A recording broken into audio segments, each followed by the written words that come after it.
Hola, bienvenidos a Esquina Literaria, soy Yolanda Miranda y les estoy compartiendo la lectura de este libro Cara a cara con el psicópata de Vicente Garrido.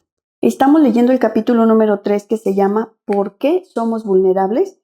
Y el día de hoy vamos a leer la vulnerabilidad personal, la naturaleza humana y la mentira del psicópata, la creencia de que el maquiavelismo es sinónimo de inteligencia y los puntos débiles frente al psicópata.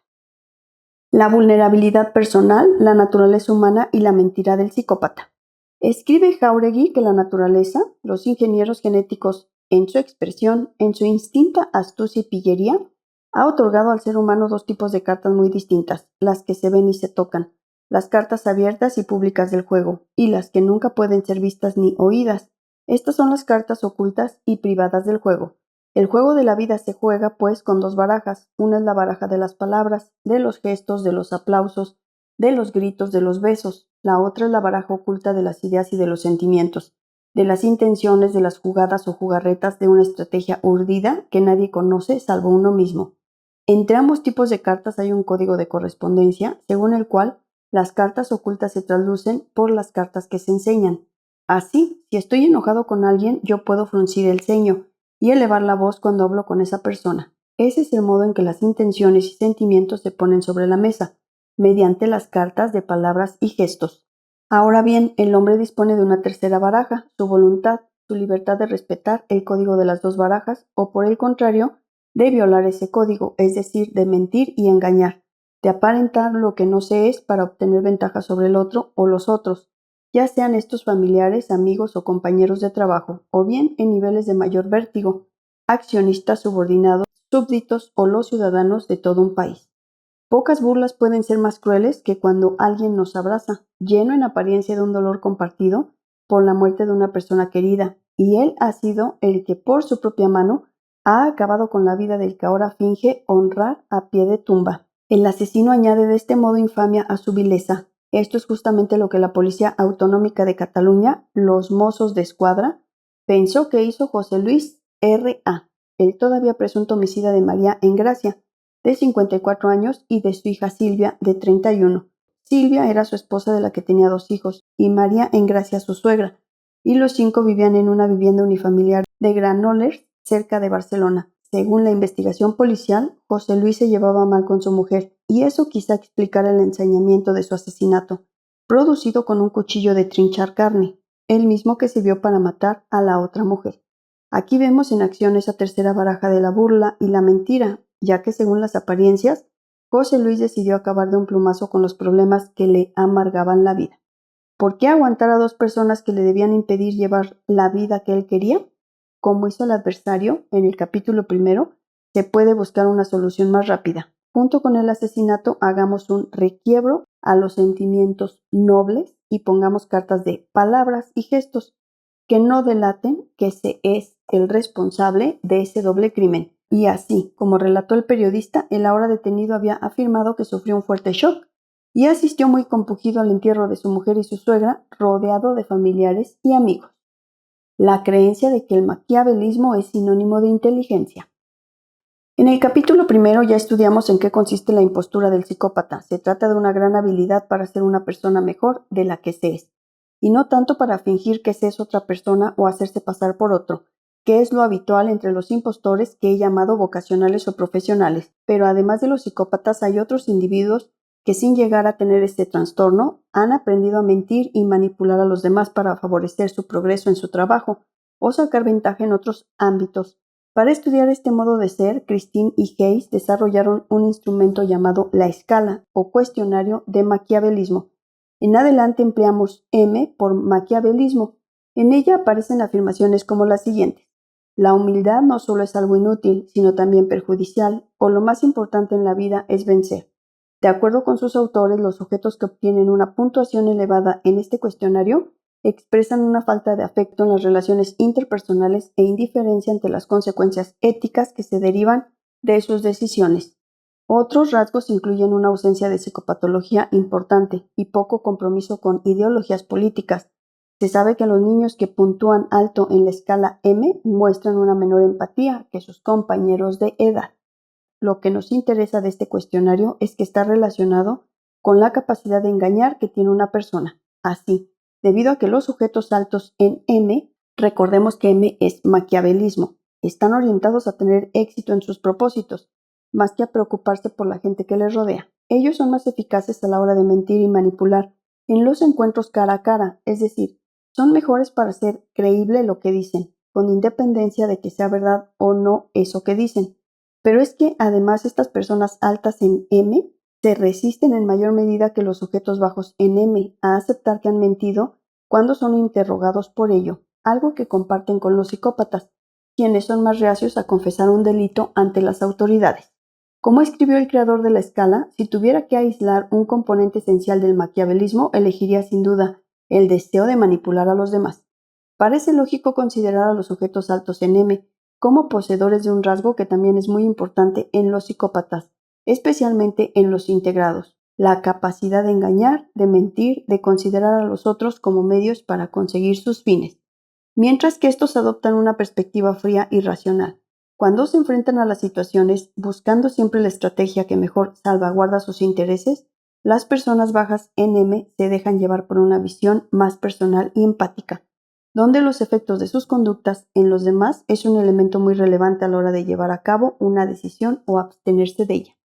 La consecuencia de esto no puede ser más obvia. Las personas bajas en manipulación son más vulnerables que las que desean vencer a toda costa. Esta es una razón muy importante para establecer por qué somos vulnerables frente a los psicópatas. Estos son mucho mejores que nosotros mintiendo y engañando, aún en encuentros íntimos y muy personales. Y lo que es peor, en la medida en que se considere a esta personalidad maquiavélica un rasgo característico de los triunfadores, seremos más vulnerables frente a los psicópatas, porque la gente tenderá a considerarlos solo tiburones de los negocios o narcisistas muy ambiciosos, y por ello estará presta a disculparles por sus actos, y no querrán creer las atrocidades que puedan llegar a hacernos. ¿De dónde sale esta mayor capacidad de los psicópatas para hacernos comulgar con ruedas de molino? Muy fácil. En primer lugar, prestan mucha menos atención a los aspectos emocionales de las situaciones, porque su mundo afectivo es muy limitado. Si la víctima sufre o está muy cansada, a él le da igual. Si una decisión suya causa gran irritación entre sus empleados, eso no va a modificar su postura. En segundo lugar, también sabemos que cuando están centrados en una tarea que ansían realizar, no se preocupan de otra cosa. Les importa poco lo que pasa a su alrededor o el daño que puedan estar causando. Se obsesionan con alcanzar algo y no reparan en otra cosa, caiga quien caiga. Ya no se trata solo de que no perciban las emociones de los demás relevantes a la situación, es que una vez iniciado un comportamiento para lograr algo que él desea, no presta atención a nada más. Su campo de atención está limitado a esa meta y por ello tiene muchas dificultades para interrumpir la acción y preguntarse si debería seguir haciendo eso. En tercer lugar, su ausencia de emociones sociales y de remordimientos les traiciona en muy pocas ocasiones. Al no sentir ansiedad frente a la transgresión de las normas, pueden permanecer fríos y poner cara de hombre honesto, aún en medio de la mayor de las patrañas. De hecho, la principal fuente de satisfacción del psicópata radica en ese proceso de sentirse él superior, porque es capaz de manejarnos. Los no psicópatas, permítame el lector que incluya a él y a mí en esta categoría, hacemos bien cuando confiamos en la idea de que la gente, salvo que se demuestre lo contrario, es digna de ser creída, como escribe Sarah Burton. Lo más chocante en una sociedad que tiende al cinismo es que la mayoría de la gente sea increíblemente confiada, pese a la impresión de insolidaridad que transmite nuestra cultura. Lo cierto es que no esperamos que alguien nos mienta. Creo que hay una razón importante para ello. Actuar de acuerdo con los valores de la honestidad y del juego limpio nos ayuda a orientarnos en la vida y a buscar y encontrar otras personas que comparten estos ideales, facilitando así relaciones con un profundo significado emocional. Una vasta literatura psicológica sobre el estilo de vida positivo recalca una y otra vez que las relaciones humanas basadas en la confianza y en la cooperación son imprescindibles para el bienestar físico y mental. ¿Por qué es más hábil el psicópata para manipularnos? Cuando se fijan en un objetivo, los estímulos ajenos al mismo se tornan irrelevantes, su atención no los percibe. No hay emociones externas a sus objetivos que les distraigan. No sienten ansiedad, no se sienten nerviosos cuando mienten y manipulan, no se sienten culpables, sienten gran satisfacción. Los puntos débiles frente al psicópata. Ahora bien, la contrapartida de esto es que frente a los psicópatas somos muy vulnerables. Ellos juegan con sus propias reglas, pero nosotros lo desconocemos. Creemos que son leales porque nos lo dicen y prometen, y cuando comienza el ataque subrepticio, progresivo, pero en ocasiones sorprendente y brutal, buscamos antes excusas en otras circunstancias que en la voluntad del sujeto que dice que es nuestro amigo o amante. No nos podemos creer que exista gente así, no lo queremos creer, y en el mantenimiento de estas ideas y en nuestra lucha por no aceptar las evidencias, ellos van obteniendo cada vez más ventaja. Crecen en su poder y deseo de dominio y nosotros nos debilitamos. El psicópata además no tiene escrúpulos en amenazar y calumniar o en extorsionar a otros que pudieran defendernos, contribuyendo así a aislarnos de aliados y recursos potenciales con los que pelear. Los puntos débiles frente al psicópata. 1. No queremos creer que existan personas como los psicópatas. 2. Tenemos una incapacidad manifiesta para desenvolvernos en el terreno del engaño y la violencia. Ellos, por el contrario, son muy capaces en esos escenarios. 3. Tenemos la idea de que podemos cambiar a cualquiera si de verdad nos empeñamos en ello. 4. Reaccionamos con culpa y depresión a su acoso en vez de reunir energías para la lucha. 5. Tenemos problemas de autoestima. No confiamos en nuestras posibilidades. 6. Tenemos ideas equivocadas acerca del tipo de relación que podemos exigir. 7. Desoímos las alertas de la intuición. 8. Dejamos de lado la sensatez o el actuar guiado por la sabiduría y buen juicio. 9. No prestamos atención a los indicadores de la violencia. El resto del capítulo vamos a dedicarlo a examinar con detenimiento estas vías de acceso por las que el psicópata nos elige primero, nos manipula después y finalmente nos ataca y explota. La cuestión de su gran familiaridad con la violencia y el engaño es muy importante. Somos más vulnerables no solo porque es más fácil engañarnos, sino porque pueden hacer un uso de la violencia y de la extorsión que a nosotros nos resulta muy difícil de comprender. Cuando somos conscientes, finalmente, del tipo de persona que está atacándonos, cuando comprendemos de verdad que esa persona que decía que estaba de nuestra parte, como amigo, marido, novio, compañero de trabajo, nos está destruyendo, mucho de ese mal ya se ha producido y ahora es cuestión ya de luchar por la propia supervivencia. Una razón para no llegar a percibir antes que somos víctimas de un psicópata es que no entendemos ese tipo de violencia, ya sea psicológica, en el matrimonio o en el trabajo, o incluso física. Pero como reflexiona el comisario Wallander, en la excelente novela de Henning Mankell, La quinta mujer, ninguna violencia carece de sentido. Toda violencia tiene sentido para quien la ejerce, y lo que sigue es todavía más importante. Solo cuando se osara aceptar esa verdad, podría abrigarse la esperanza de enderezar el desarrollo en otra dirección. Hay otra razón poderosa para nuestra debilidad frente al psicópata, la propia capacidad de usar la violencia. No es solo que él la puede emplear de modo que no la comprendamos, sino que cuando decide agredir puede ser enormemente destructivo, y eso es algo para lo que no estamos preparados sencillamente, salvo los casos en donde peligra nuestra vida o de los allegados, o hemos recibido una afrenta muy grave. Nuestras actitudes hacia la violencia la hacen muy improbable como recurso habitual. Por supuesto, siempre hay personas más proclives a utilizarlas que otras. Nos resulta imposible en circunstancias no excepcionales extraer de nuestro interior tanta rabia y ánimo de hacer daño. Esto lo ha reflejado muy bien el escritor Martín Amis. Es interesante que en la vida real la insensibilización es precisamente la cualidad que da a los violentos su poder, el de soportar la violencia.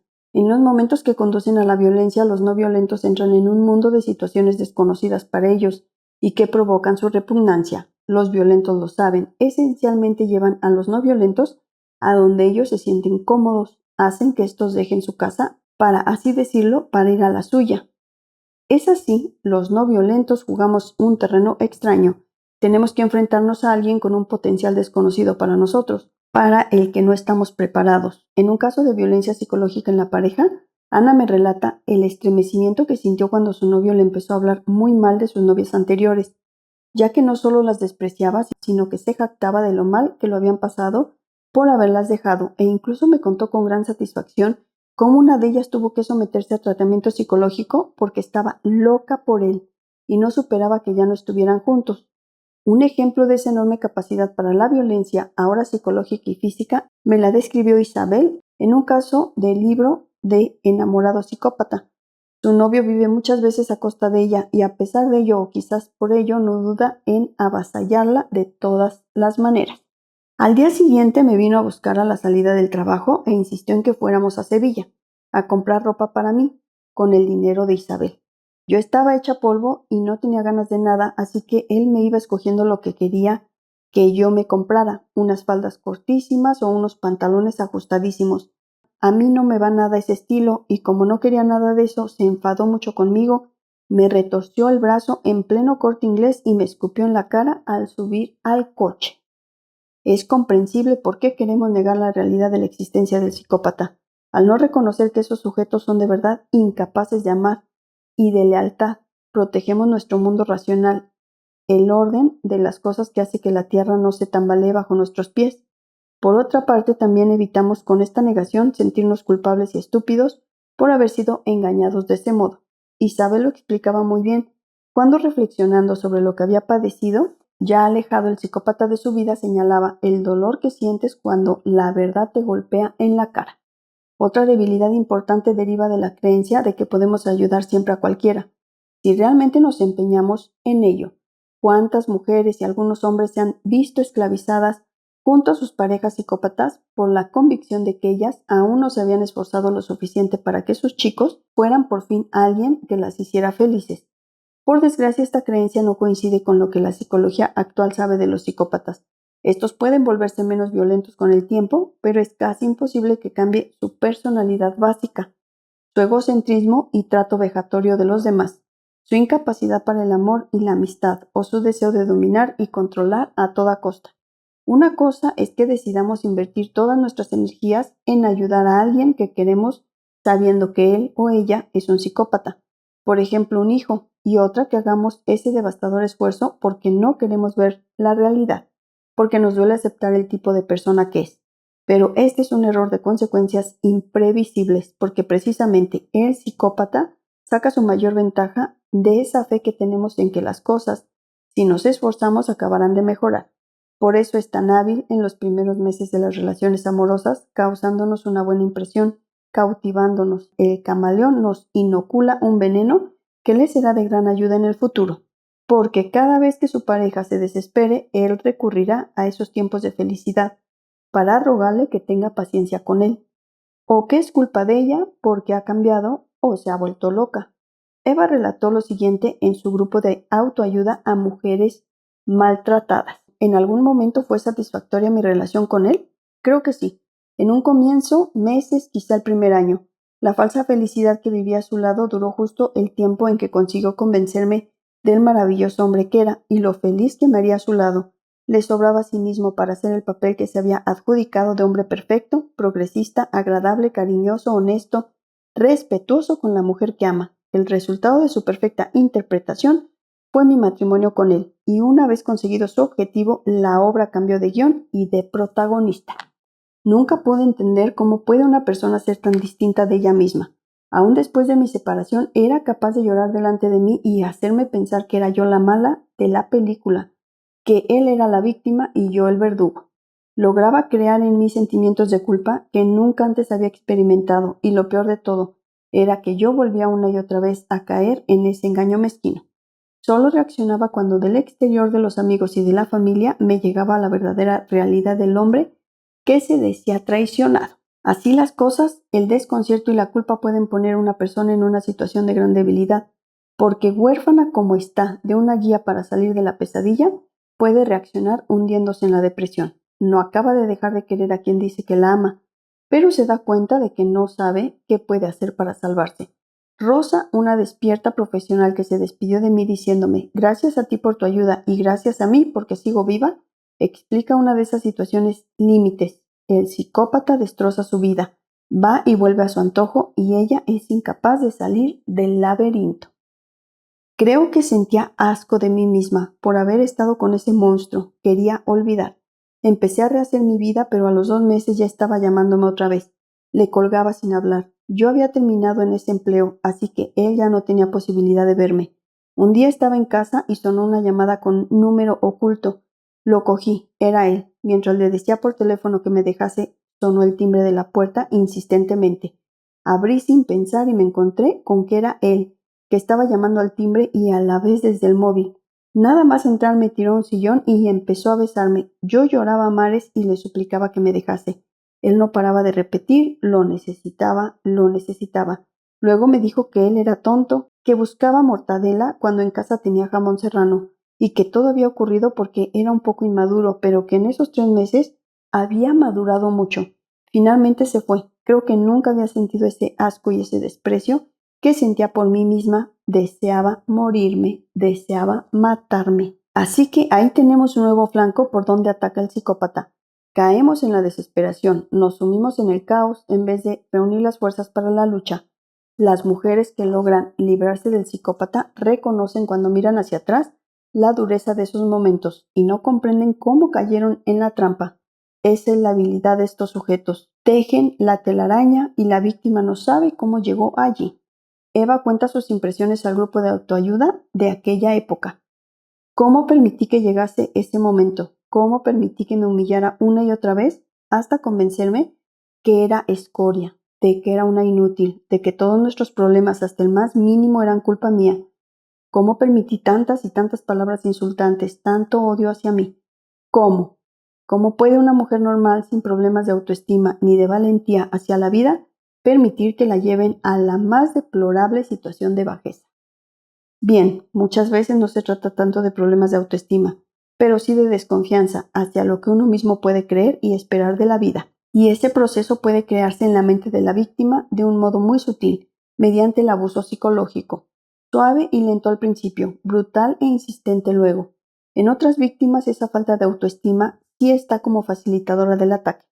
La mujer o el empleado, no solo en casos de violencia conyugal, sino también de violencia en el trabajo, desconfía de sus posibilidades, cree que en verdad no puede aspirar a algo importante en su vida y se muestra por ello comprensivo con el abuso.